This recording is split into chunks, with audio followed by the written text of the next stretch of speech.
for this time. All right, let's do this.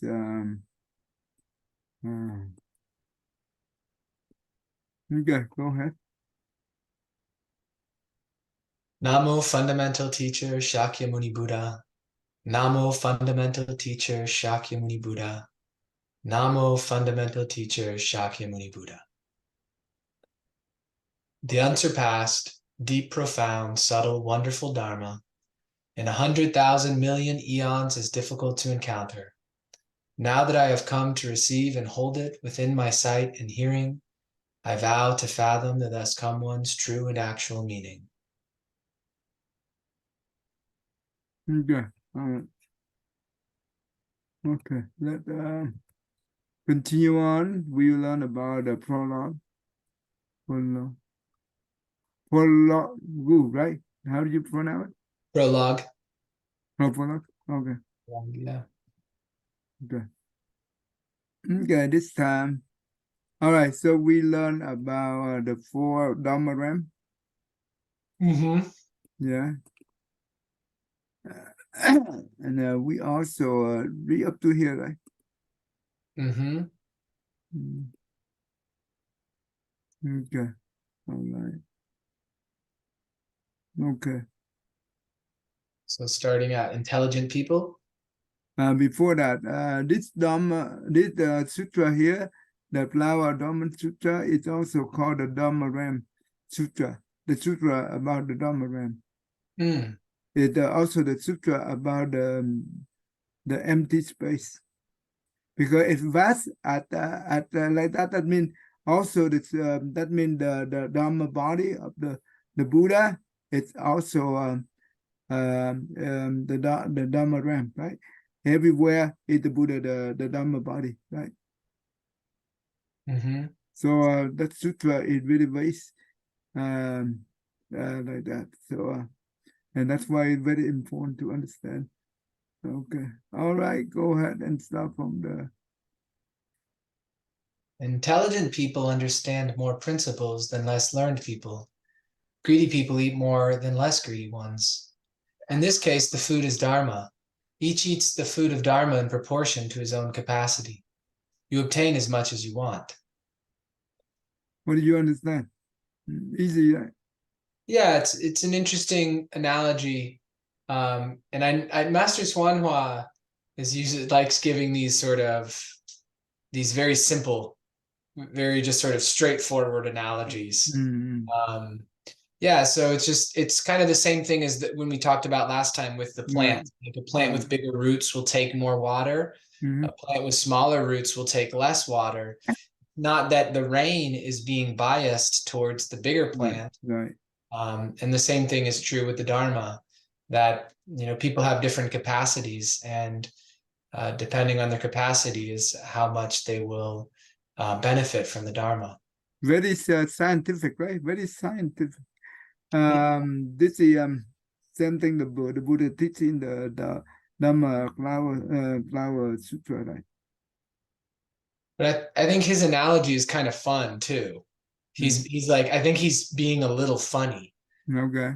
He's saying greedy people. So he's saying like someone who studies the Dharma more, it's like they're greedy for the Dharma, you know? Uh, That's I think it's kind of a that's really good. Well, really, but in a good way. yeah. Because he could have used like the plant analogy, like Uh, in the Lotus Sutra, but he chose that one. I think he tries to be a little entertaining in some of his okay, comments. that's good. That's really good. Yeah, that's good. That's true. Okay, go ahead. The Flower Adornment Sutra is like falling rain. Large trees obtain more water, while small plants obtain less, because they themselves are small. This is equivalent to intelligent people understanding more principles, while stupid people understand fewer principles. Trees grow to be big day by day for several thousand years. In the same way, people become intelligent by having cultivated for many lives through many kalpas. Some people are like small plants. They are stupid because they have not heard the Buddha Dharma before or cultivated it. This is a fact. The Flower Adornment Sutra is like falling rain. However, it is Dharma rain. Each obtains it in proportion to his own capacity. So basically what we talked about in the last paragraph, he used a different analogy in this one, but like kind of the one used in the Lotus Sutra. Just like in here he used the stupid actually it's just like the dead plant, right? Doesn't matter how much water you give to them, it's dead already. Yeah. Again, I feel like him using the term stupid is also a little bit of a joke, because usually we don't refer to stupid people, you know, it's like right. you would tend to describe it as someone who has trouble understanding, or you know. So actually in Buddhism we using the term ignorant, right? Ignorant is it not mean that you the people stupid. No, actually intelligent people are very ignorant. yeah. Yeah. So that's why the Buddha used the term ignorant very, very good. Actually, a lot of intelligent people nowadays, they are very ignorant. Well, I think what's interesting in the term ignorant too is like we have another English word that's ignorance, like Ignorant, like to ignore. right? To We're ignore. ignoring something, like we're not open to pay attention, to notice something. It's not that we're not intelligent, right? Like you're saying, intelligent people can kind of ignore Right, important information, right, but so it's related to that idea of ignorance, not knowing. Like ignorance comes from ignoring in a way. right. It's same thing. The people who are depressed, right? They usually they ignore their emotion. They run away from their emotion. They don't directly confront or facing the emotion in well they hiding they running away from it. They ignore it. Yeah, that that yeah, that that completely. that's Yeah, I what, agree. So okay, go ahead. the general analysis into 10 doors is as follows. Prologue 1. The causes and conditions for the arisal of the teaching. Oh, wait, we read this part, right? Didn't we read the first one, the first door, and we got to the second door? I guess so. I don't know. Did we? The teaching. Okay, so we're already here. So cause and conditions of the teaching. Commentary. 1. The cause and conditions for the arisal of the teaching. The teaching is what has been said by sages. For them to speak, there certainly must be causes and conditions. They would not without rhyme or reason speak Dharma. Therefore, Dharma does not on its own arise. States as they manifest call it forth. The way is not traversed in vain. Meeting with conditions, there is response. This verse says the Dharma does not arise by itself. There must be given circumstances before it arises. Upon meeting with conditions, there is a kind of intertwining of response and way. Now, the cause and conditions for the Buddha speaking the Flower Adornment Sutra were those of great concern. Doesn't it say in the wonderful Dharma's Lotus Flower Sutra? Okay, go ahead. Yeah, I can think of a few analogies for this. Like in my day-to-day life, one way I experience something like this is if I'm treating someone and they have a part of their body is stuck, Hmm. the treatment actually arises out of, in relationship to what's stuck. The treatment is specific to the thing that is stuck. I don't go back and I say, oh, okay, I'm going to use this thing I use on everything. It's specific to that problem. And in that problem, there actually like is the solution. So because of the problem, the solution arises specific to the solution. And so in talking about these dharmas only arising when the causes and conditions are appropriate, to me, it's very easy to relate to that sort of analogy in my daily experience because, you know, because the nature of the Buddha is at its essence compassionate, that when a living being is suffering a consequence of ignorance, well, and they are willing to listen to the Buddha, then you have that sort of cause and condition for the Buddha to then preach a Dharma to help resolve their ignorance. But if there's not a person there that is going to benefit from that Dharma, the Buddha is not just going to preach it for the sake of preaching it. The Buddha is only preaching it for the sake of freeing a living being from suffering. So you have, the dharmas arise out of these causes and conditions. I think much like how human beings arise out of favorable conditions. All of these things So have to. you remember the cause and the condition in the trailing dependent on nation? Do I remember causes and conditions in that? Yeah, we So learned the trailing. in the 12 links, I think I remember The very first one close to is ignorance. all the Second 12 one links. is the mental formation. Third It one is starts consciousness. with like ignorance and then Second one is the first one, right? ignorance, activity, and then consciousness, right? Name and name and form and name. Form Okay. and name, that means the body and the mind, basically. Body and the mental, basically. And then you have like sense, Sixth sense, right? sense, yeah, objects, bases, and sense consciousness. Yeah, sixth sense, and also the next one is the contact Yeah, contact, and and then the feeling. feeling, And then feeling and there's clinging. no, craving, desire, Okay, craving or desire. And then behavior that serves the crave. attachment of possession or clinching. Yeah. Okay, clinging. And then behavior that serves clinging. And the next one is the existing for craving for existence. Okay. And after that is the birth, death, Birth. and Yeah. so okay, the cause and the condition work this way. The ignorant, right, is the cause of the the activity, right? You call it action or mental formation, right? Mm-hmm. But the mental formation is also the cause, right? But also the condition. No, actually, no. The ignorant is the cause of the mental formation, but also the condition for the mental formation to arise.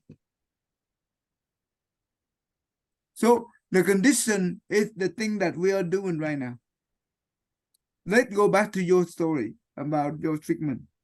Let's say that someone have you're going to treat them on the pain, right? Somewhere on the body. Okay, the pain come from it happened.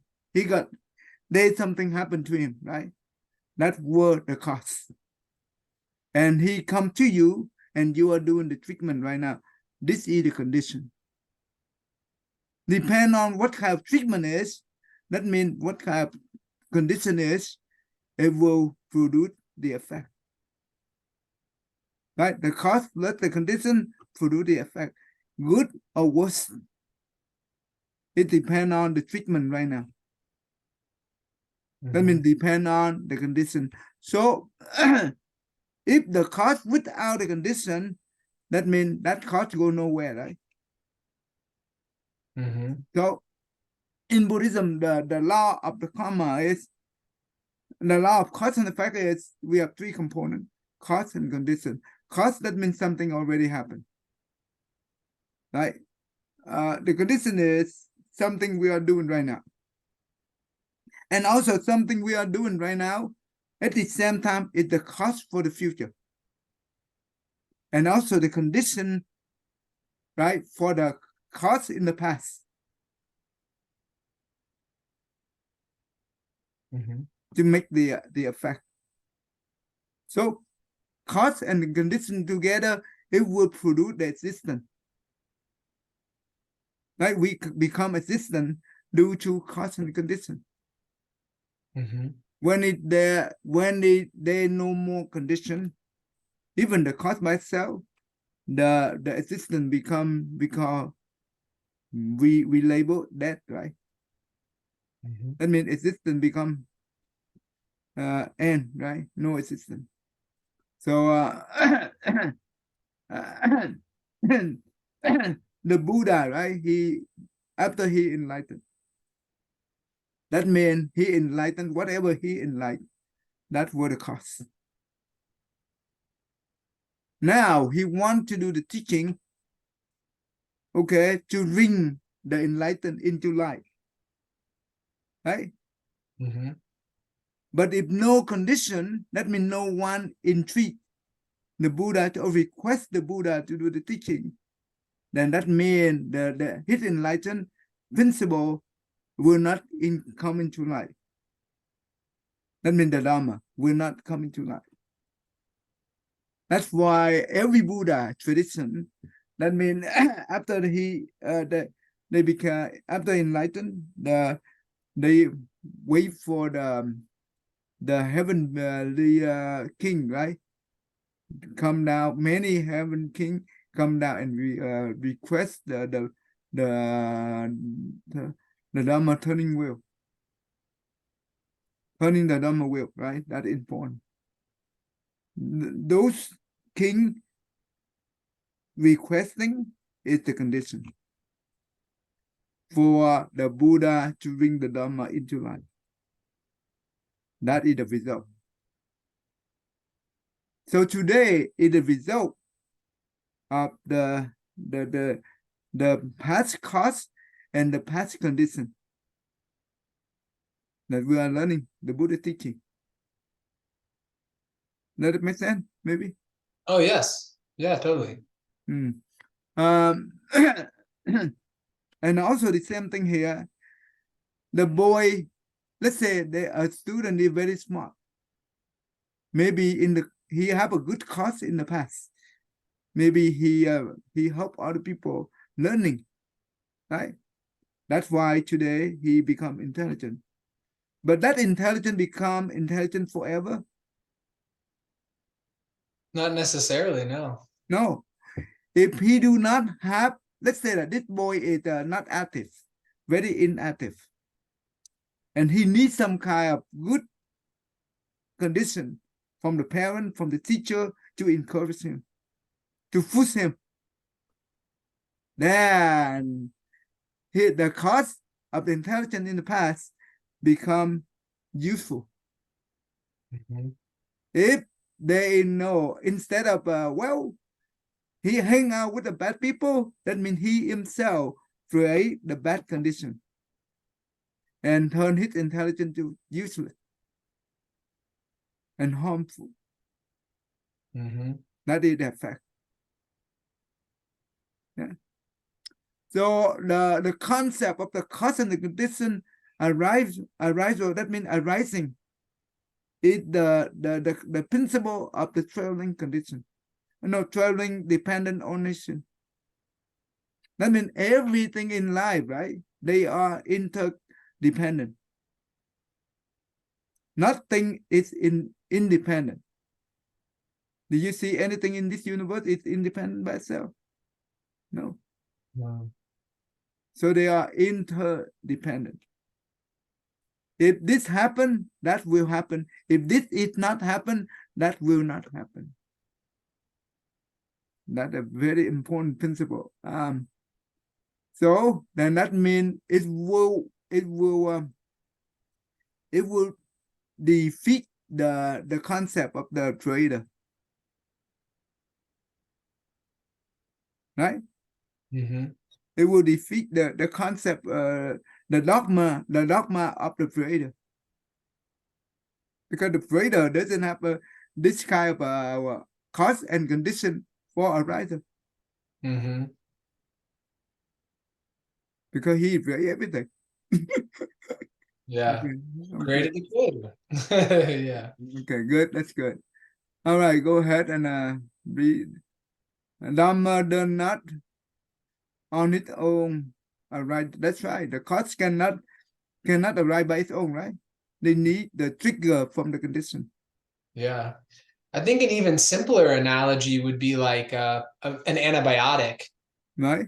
prescribing an antibiotic, because you wouldn't just give an antibiotic to anybody for no reason. You only give it to them if they have the infection. Right, that condition. Kind of like the Dharma being spoken for Right. the person who has the kind of infection of their mind. And you know that the why the Heaven King is request the Buddha is so important, right? Yes, we talked about that last Right, time. right. Okay. That there'd be the support of the heavenly beings, and then followers of the heavenly beings would then also want to listen to the Buddha.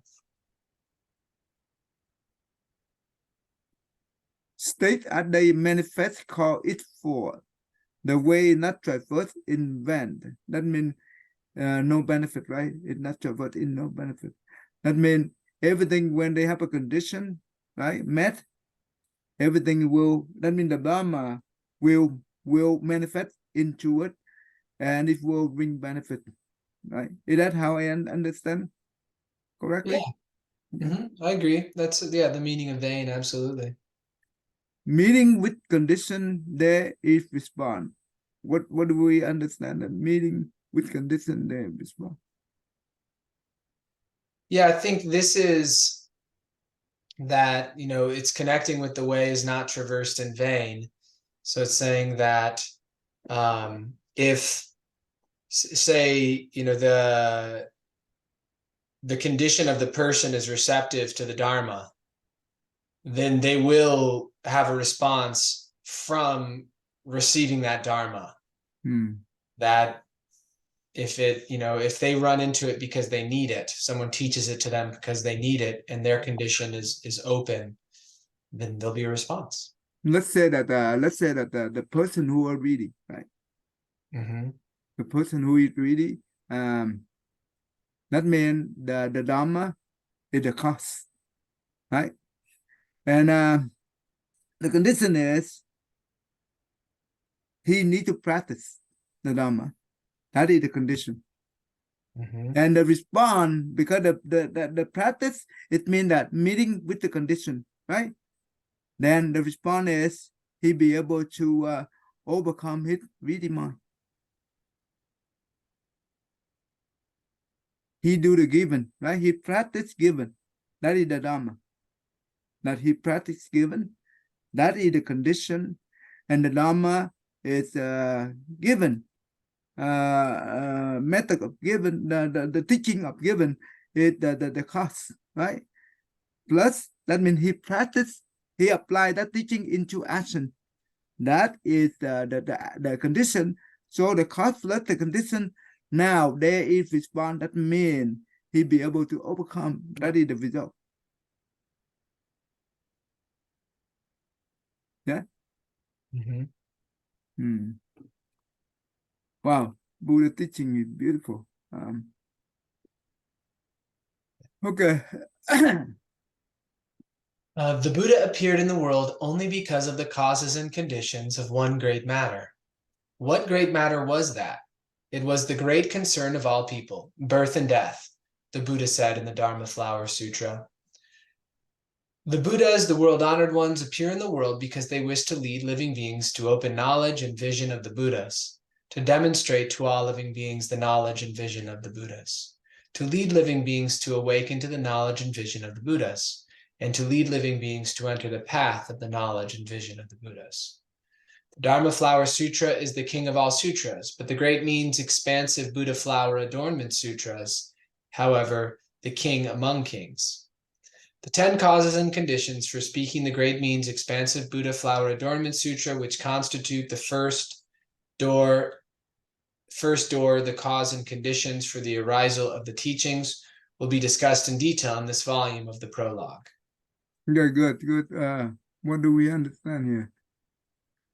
So here, saying that the Buddha is coming into the world because of the suffering of living beings, because of the sufferings of birth and death, and that's the cause and the condition. So the cause is the living being suffering, and the condition, you could say, would be the Buddha's compassion. And so the result is that the Buddha comes into the world to teach living beings. Um, and then, then the biggest paragraph seems to be in some of the distinctions around the steps of leading living beings to walk the Buddha way. So these kind of different aspects, the knowledge and the vision, um, to like first to demonstrate it, first to open to it, and then demonstrate it, and then to awaken to the knowledge and the vision, and then to enter the path of it. Hmm.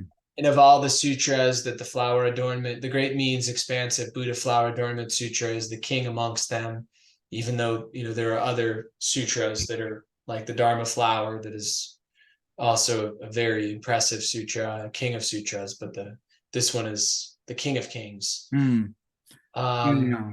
Okay. You see that in the Dharma Flower Sutra, the Buddha said that the Buddha come into the world only four things, right? Four things. The first one is to open the knowledge and the vision of the Buddha. That means he show us the Dharma. That is what we call open our mind, right? To see the Dharma. And now we be able to see it in vision the teaching.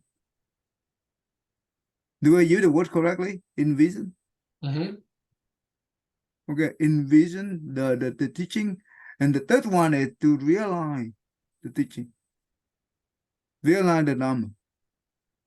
After we realize the Dharma, now we be able to practice. That means you enter into the path. That means you walk you walk the path. Mm-hmm.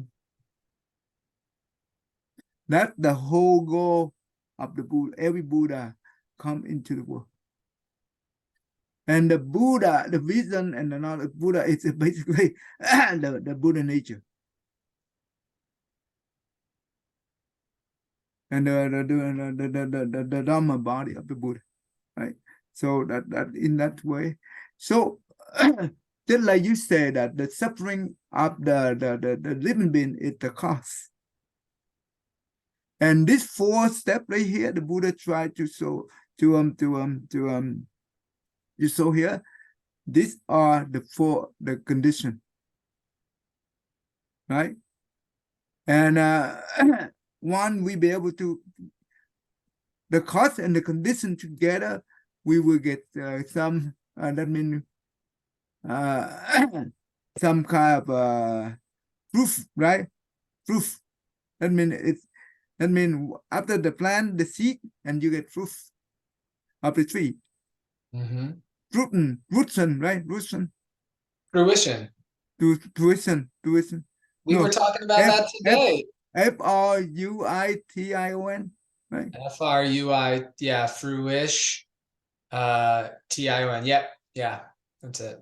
Okay. That came up in my class today with the Vietnamese students. We defined fruition. Oh, really? Yeah. Beautiful. How the Vietnamese class? Oh, it's good. It's good. Yeah. You mean the doctor? The Oh, she's in with the other students too. So Phuc Tram, Olaf, Tam Dang Tin, Phuc Tram, Olaf, and An Phiang. and Minh Tâm, right? Which name? Which name? An And okay. Phiang Tram. Chum STRAM, right? Yeah, TRAM. And And the then next one, Phuc, how do you spell it? PHUC. PHUC.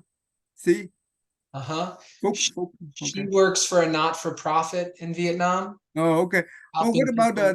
the girl that the doctor Ah, for the pregnant woman? yeah, Ha is there too. Uh, what is her what is her name? Ha, Ha. Ha. XA. Yeah. Okay, ha.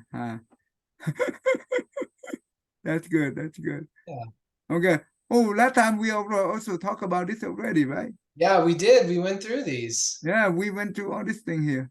Mm-hmm. Okay. On the third part. Oh, we done all this thing already, right? Mhm. Yeah, everything we read today so far, we read last time. Okay, let's do the number 3 maybe. Okay. The 3, the apportionment of meanings and principles. 4, the potentials covered by the teachings. 5, the shallowness and depth of the teaching substance. 6, the pervasiveness and uniqueness of purport and aim. 7, classifications by category, chapter, and assembly. 8, responses and insights in transmission and translation. 9, a general explanation of the sutra's title. 10, detailed elucidation of the meaning of the text. Good. Commentary 3. The general analysis into 10 doors, the third door, is called the apportionment of meanings and principles. Just as dosage of medicine are apportioned to cure respective ailments, so too the meanings and principles are apportioned into primary principles and subsequent principles. 4, the potential covered by the teachings. The teaching is the teaching of the Flower Adornment Sutra. The potential covered means the kinds of living beings that are taught. 5, the shallowness and depth of the teaching substance. There is a substance to the teaching in the same way there is a physical body that houses human life. 6, the pervasiveness and uniqueness of the purport and aim. Every sutra has its own purport and its own aim. The aim tells where the sutra is leading. Pervasiveness refers to its great penetration without obstruction, to what is found in all sutras. Uniqueness means what is confined to this sutra. The next is 7, classification by category, chapter, and assembly. These are 12 canonical categories as described in the verse. Okay, we can stop right here. How about we go Okay. maybe here?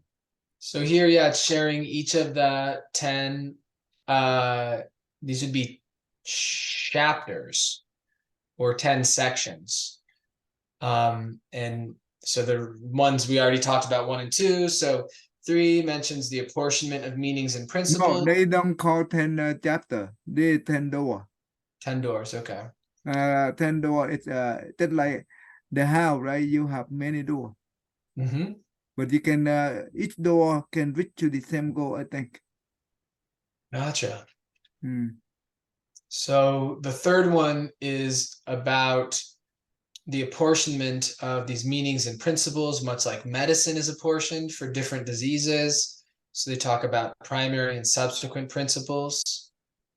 What do you understand from the 3? Yeah, as I'm trying to get that, if we were talking about like medication dose for different diseases, and should be understanding, okay, it's the same medicine, just how strongly do we want to dose it given the disease? How long should someone take it? And relating that to apportioning principles, like how strong should the principle be given the condition of the person? And so perhaps in this chapter, it's just addressing how the bodhisattva selects the application of the principles given the individual's particular problems. Yeah. So the sickness in here. So when we're talking about the medication, the dosage, the medicine, right? That means apply to the sickness. What kind of sickness do we talking about? Ignorance? The mind, the sickness of the mind, right? The sickness of the mind. So in Buddhism, the Buddha said that there are 84,000 different type of sickness of the mind. Therefore, the Buddha provide 84,000 remedy medication to fix the problem. So that is the door. That means we have 84,000 door instead of 10. Actually, number 10 in this sutra, it's symbolic. and you will hear a lot of 10, but Mm. they are not really 10, but just to categorize into 10, but it means a lot. Mm-hmm. The number is huge. It's really big. 10 of 1, it means 10. 10 of 10, it means 100.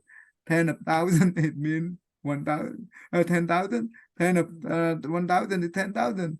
And keep going like that. Invest in that concept. Okay, so depend on the living beings problem, right? Sickness of the mind, and we use the suitable dosage of the medicine. That means it's the suitable dharma method applied to that specific living being.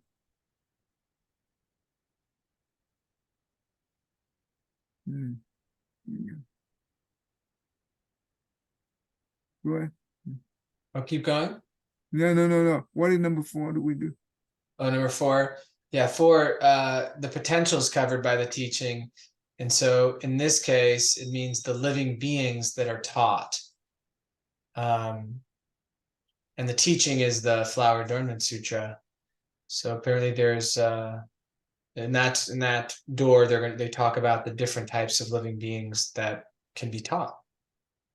So the potential is cover mean the kind of living being that are taught. So the different type of living being is the potential. Cover. So I guess in this case, the potential, because the teaching's aim is to liberate living beings. So who can potentially be liberated by this teaching? Like who has the potential to benefit from this teaching? So maybe that's why they use the term potential covered by the teachings. Right. There'd For be other example, beings that just don't have that sort of potential. So there would be, a category that had the appropriate potential and a category that didn't have the appropriate potential. so basically the Buddha said that after he enlightened the first 21 day, he spoke this Dhamma, this sutra, and his audience is the great Bodhisattva, not for order. Even though the sound here Arahat in the same place when the Buddha is speaking this sutra, but they cannot hear. They cannot see the teaching. Even though the Buddha manifest and perform rich spiritual power, but the Arahat, or we call it sound here, or Pasika Buddha, they cannot be able to see it. They cannot be able to even hear it. Do you know why? Well, why they in the same place with the Buddha, but the Buddha perform all those things and they don't hear it. why, it wouldn't, at that time, it wouldn't benefit them. So that would be one reason why the Buddha wasn't preaching it in a way that they could hear it.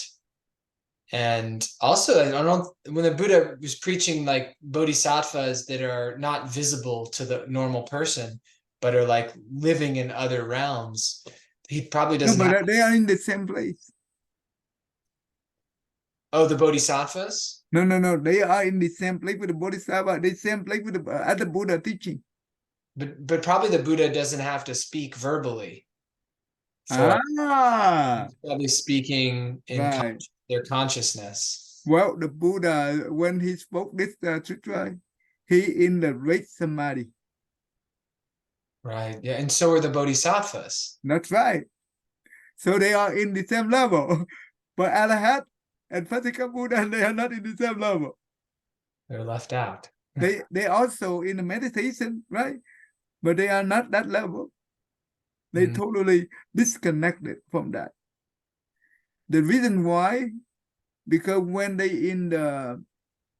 do the practice, they don't have the mind for the bodhicitta. That is the problem. And therefore, they have no connection to the Mahayana teaching. So even though they in the same place with the Buddha and Bodhisattva, they have no connection whatsoever.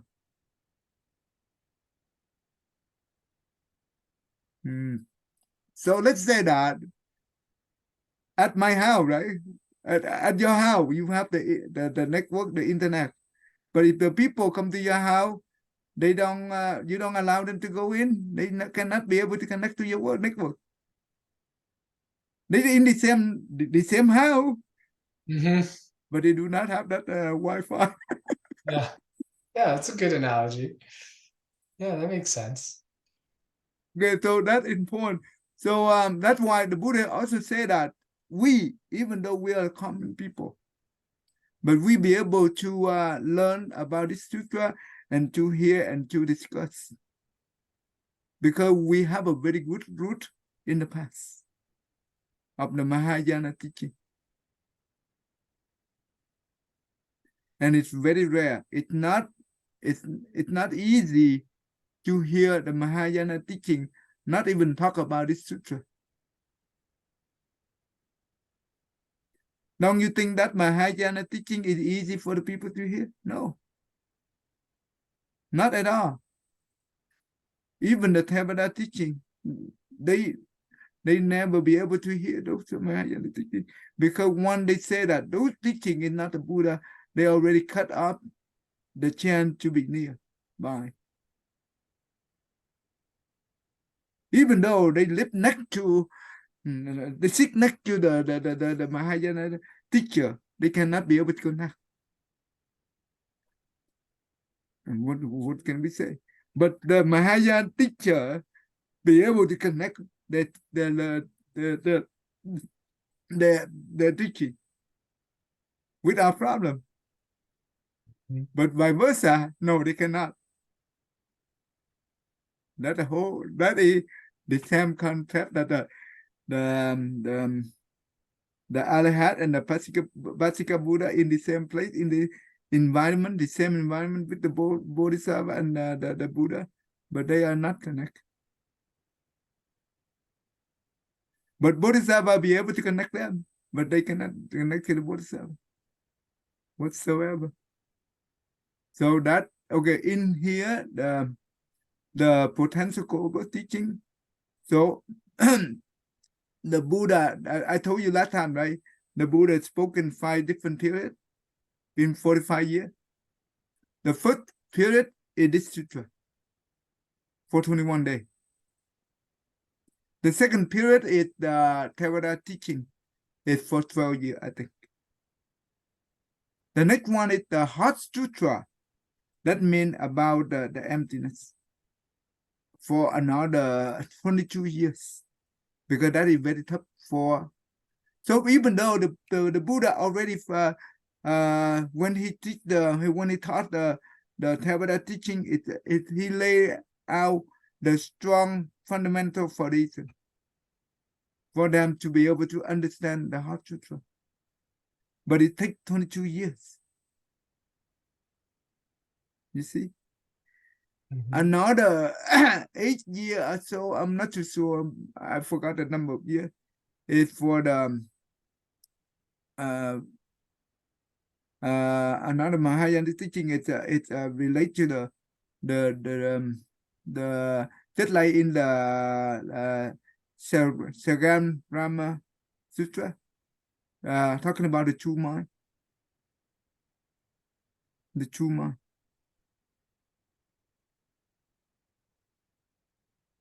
And the last one is the last period is the Dhamma Flower Sutra, is about the Buddha nature, and the Nirvana, not the true last one. So now go back to here. Potential is, that means depend on the period, the time, right? The potential of the living being will also different. And the type of teaching is also different. Yeah, I hope I have like it that way. It's easy, I hope. Oh yeah, yeah, it's understandable. Okay, now we can go to the number 5. So in this one, it's discussing the substance of the teaching and saying that just like our physical body has a substance to it, so too does the teaching. Good. They are substance to the teaching in the same way that they are a physical body. That's how the human life. Yeah. Oh, so the physical body is like they're saying that's the substance of the human life then. Okay. So the the the using the physical body is the substance of the human life, right? Mm-hmm. But the substance of the teaching is um what is the substance of the teaching? Oh, I don't know. I'm not sure Oh, you're not sure? about what the substance. I mean, we kind of did we address like the causes for the teaching to arise, the causes and conditions needed for the Dharma to arise. But the actual substance of the Buddha nature is the substance of everything. Yeah, So that would be an the Buddha easy, nature, easy guess. that means Yeah. the true nature is the Hmm. substance.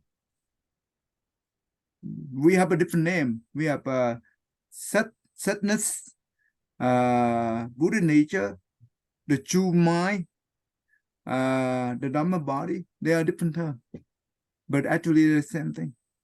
Emptiness in the Mahayana way, right? That is also another term. So those are the substance.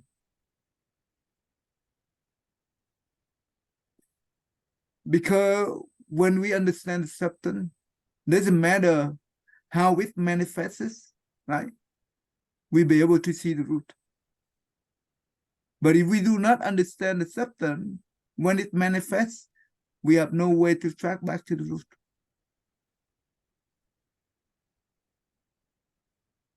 When I was in 1990, before 1999, before I met my teacher now, what I read the Mahayana teaching, it's just like I enter into the forest of wolves. Hmm. It I have it's just like I walk into the maze. I say, what's going on here? I have no idea. I don't know what the Buddha tried to say. But after I learned the Suganga Brahma Sutra about the Buddha asked Venerable Ananda the seven places of the mind, right? And Buddha all rejected, right? At that time, I realized I understand the core teaching of the Buddha. Mm.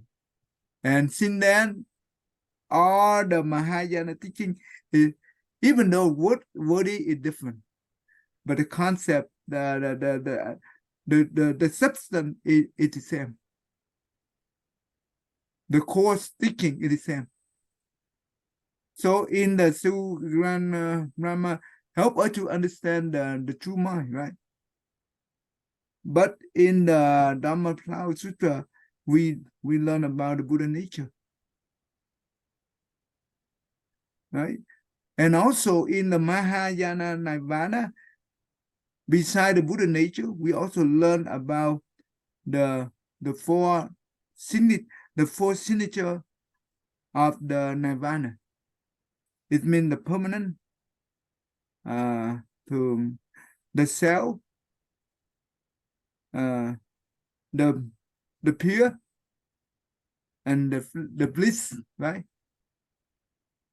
BLISS, the bliss. Hmm. That is the four true signature of the great nirvana. Because great nirvana, it means the Dhamma body of the Buddha. It also means the Buddha nature.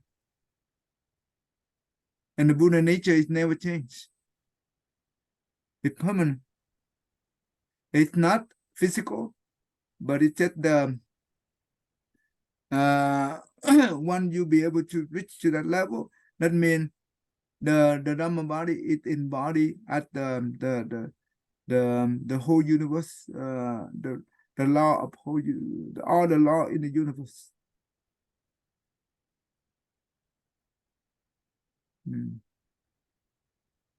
Okay. Anyway, so I think that is the substance, and with that substance, right? Where, but the consciousness is not the substance. The consciousness is just the you can call the form or the function, right?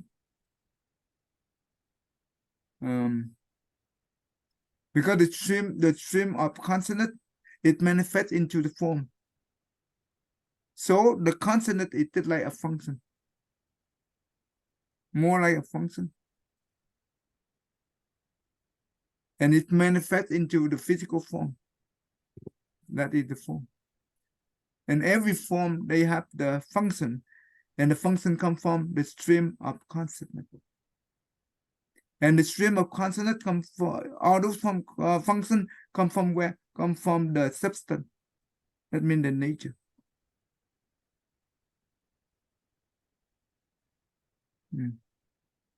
That's how I understand it. Okay. Is like the idea of origami a good analogy? Where if you talk about like, so if the nature is paper, Okay. and you can fold origami to look like these different forms, Right. but it's like all paper. Right. It's like kind of similar to that idea. Yeah, yeah, you can say that. Let's say that a pencil, right? They have a function of, you can use pencil to write, to color, to do whatever, draw. And the pencil itself is a form, right? You have a different type of pencil, mechanic pencil. That is just different form. But those form, they have its own slightly different function, maybe. And the substance of those pencils come from what? Come from wood, material that make those things. Yeah. The paper come from tree, right?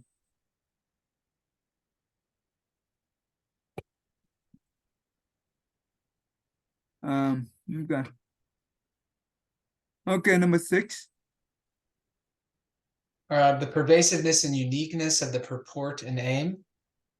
So it says, in this Master Swano's commentary, and this is that every sutra has its own purport and aim. So it's like its reason for being spoken. So the aim, it tells you where the sutra is leading to. So in this chapter, I guess that will be elaborated. The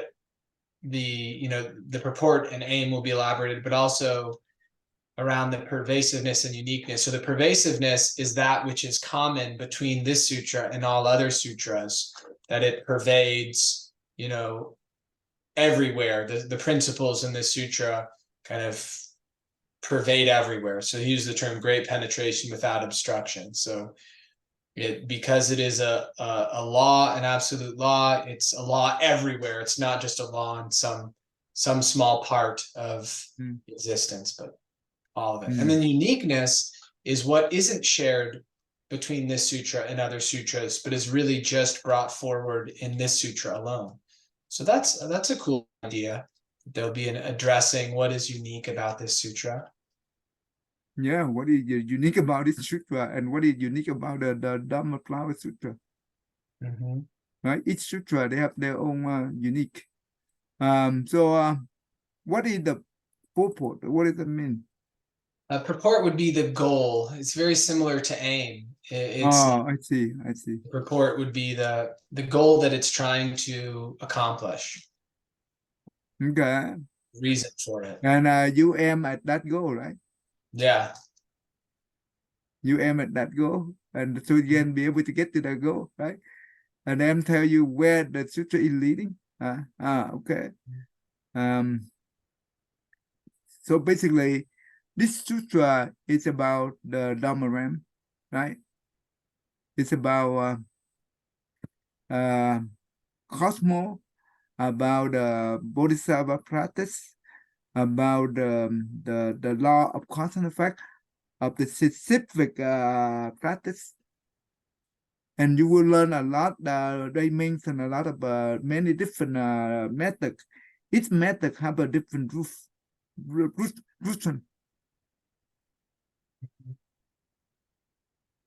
That means and the vastness, it means the rate penetration without obstruction. What is the rate penetration without obstruction? It really means in the sutra. Well, that these the principles of this sutra, they're applicable everywhere. It's not like they're only applicable in China or they're only applicable in the United States. It's like they're applicable for all, you know, human beings who can understand them and apply them. But they're just, no matter where you are, whether it's a whole different planet, it's a whole different time or civilization, that these principles are still active there. They're everywhere present. You remember in physics, right? The Newton law, right? Oh yeah. By Newton, Isaac Newton. Mm-hmm. And later on, that means the thing, the law that he had is it's also called principle, right? At that time. But those principle, when come down to Albert Einstein, he found a flaw in the Newton law. He came up with the relativity principle theory, right? Mm-hmm. And now they also found that the relativity theory of the Albert Einstein is have some flaw. So basically, the principle in those things, they do have obstruction. Yeah, that's a really good example. Oh my gosh, that's a great, yeah. Why Makes the Buddha sense. why the Buddha saying here, rate penetration without obstruction. Mm-hmm. Science, they come up with all kind of theory here and there, but later on, they realize that it's not the one. Yeah, So they really have obstruction. totally. The Yeah, there's reason is, no. what do you think? Oh, the reason is, because the why there's obstruction to scientific No, principle. no, no, without obstruction in the Buddha teaching. Oh, because it's perfect. Yeah, Because it comes from a state of perfect understanding. yeah, because the Buddha is a great wisdom, right? His teaching, we call it Dharma. Dharma, it means the true principle. And the true principle is regardless the period, the time, and the space. Mm-hmm. They always true. And They true in this realm. They also true in the other realm. They true everywhere. That's why if we call no obstruction yeah, whatsoever. That is the beauty, right? yeah, definitely. So we aim at the sutra leading to the teaching of no obstruction,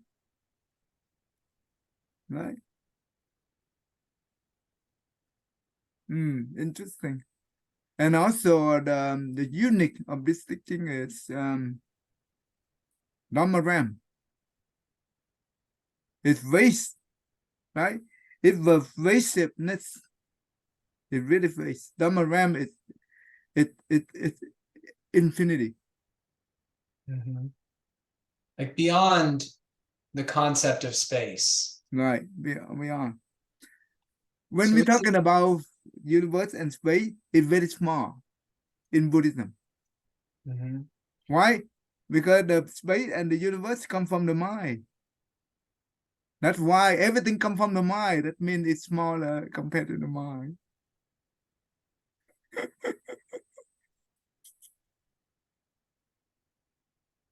Okay, that's very good. Let's do the 7. Oh, we time up. Don't you think this kind of teaching is really good, right? Oh, it's great. Yeah. I really love this sutra. I read the 3rd time already.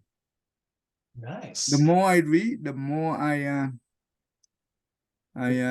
be able to understand a little bit more. You've recited it too. I recite 3 times. Oh, okay. Times. So 3.5 times. And it's not easy to have a chance to read to recite the whole thing. Yeah. Oh my gosh, you gotta take some whole week, right? 8 days, Yeah. and we have to go like just like the supersonic.